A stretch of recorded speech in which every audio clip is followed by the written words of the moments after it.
Hello et bienvenue les amis, salut, c'est Sébastien sur Actualia en YouTube et www.actualia.fr. Aujourd'hui sur Actualia Tech, on se pose une question.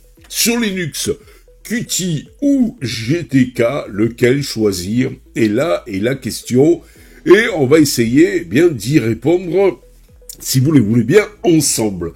Lorsqu'on développe une application graphique sur Linux, une question cruciale surgit rapidement. Doit-on utiliser Qt ou GTK? Ces deux bibliothèques d'interface graphique sont les plus populaires sur les systèmes Linux, chacune avec sa propre histoire, ses forces, ses faiblesses et une communauté bien définie. Alors comment faire le bon choix, le choix crucial? Voici donc une petite analyse complète pour guider les développeurs dans cette décision stratégique. Une petite présentation d'abord rapide de Qt et GTK. Pour Qt, ça a été développé initialement par la société norvégienne Trolltech, rachetée ensuite par Nokia, puis The Qt Company. Qt est un framework multiplateforme basé sur C++. Il permet de créer des interfaces utilisateurs complexes, avec des composants modernes, et propose également une riche collection de modules annexes, réseau, base de données, multithreading, animation, etc. Qt est utilisé dans des projets comme KDE Plasma, VirtualBox, Google Earth, Autodesk, Maya ou encore Telegram Desktop. GTK. Alors, pour ce qui est GTK, GIMP Toolkit, quant à lui, il est né du projet GIMP. Il est écrit en C et fait partie de l'écosystème GNOME. Contrairement à Qt, GTK se veut plus natif et plus proche de la philosophie Unix. Il est utilisé dans des applications comme GNOME Shell, Inkscape, GIMP ou Wireshark. GTK est également connu pour son langage neutre C, ce qui le rend facilement accessible depuis d'autres langages, Python, Rust, Vala. Alors les critères de choix, donc entre Qt, vs GTK, langage de programmation. Qt est centré sur le C++, bien que des liaisons existent pour Python, le PQT, le PSide et d'autres langages. GTK, lui, est écrit en C, mais il est souvent utilisé avec Python, Rust via GTK-RS ou Vala. Les choix stratégiques. Si vous êtes un développeur C++, Qt est naturellement beaucoup plus adapté. Si vous utilisez Python ou Rust, GTK devient une option intéressante. Conception et apparence. Qt propose des interfaces plus modernes, avec un rendu plus propre et cohérent sur toutes les plateformes. GTK, quant à lui, suit les lignes directives de Monsieur GNOME, avec un style un petit peu minimaliste, parfois plus brut hors environnement GNOME.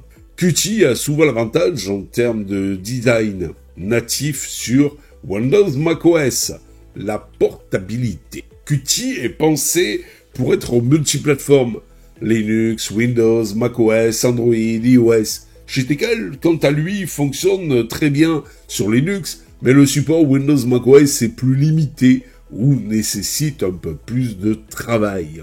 Qt est plus solide pour les applications, donc multiplateforme. Documentation et outils. Qt dispose de Qt Designer, un éditeur visuel puissant et une documentation très complète. GTK, quant à lui, a des outils comme Glade, mais ils sont souvent moins intuitifs ou moins complets. Qt remporte donc la palme de l'ergonomie pour les développeurs. Côté licence, alors Qt est disponible en GPL, LGPL, mais certaines versions ou fonctionnalités avancées étaient auparavant sous une licence commerciale.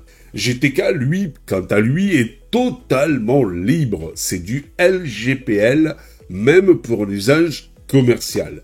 Donc si vous recherchez une solution 100% open source, sans condition, GTK est plus simple à intégrer. L'impact du bureau Linux. En fait, le choix de GTK ou Qt peut-être aussi être influencé par l'environnement de bureau. GNOME, Panthéon, XFCE, Tous ces bureaux utilisent GTK. KDE Plasma, AlixQt utilise Qt. Si vous développez une application destinée à GNOME, GTK garantit une meilleure intégration visuelle. Pour KDE ou une utilisation multiplateforme, Qt est souvent préféré. Donc, conclusion, pas de gagnant absolu, alors Qt ou GTK, il n'y a pas de réponse universelle. Le choix dépendra du langage utilisé, de la cible, Linux uniquement, ou du multiplateforme, des contraintes de licence, du style visuel attendu et de vos préférences de développement. GTK est léger, natif et parfaitement intégré à l'environnement GNOME. Qt est puissant, moderne, léger aussi, idéal pour des applications complexes et surtout multi-plateformes. En résumé, GTK pour l'intégration Linux native, Qt pour la puissance et la portabilité. J'espère que vous avez aimé cette petite vidéo. N'oubliez pas le pouce en l'air, n'oubliez pas de vous abonner. Tout ça pourquoi? Eh bien, pour nous encourager dans cette belle aventure multimédia. On compte sur vous les amis. Allez, ciao. Si vous avez aimé cette vidéo, abonnez-vous, mettez un pouce en l'air, et partagez cette vidéo, merci, cela fait toujours plaisir.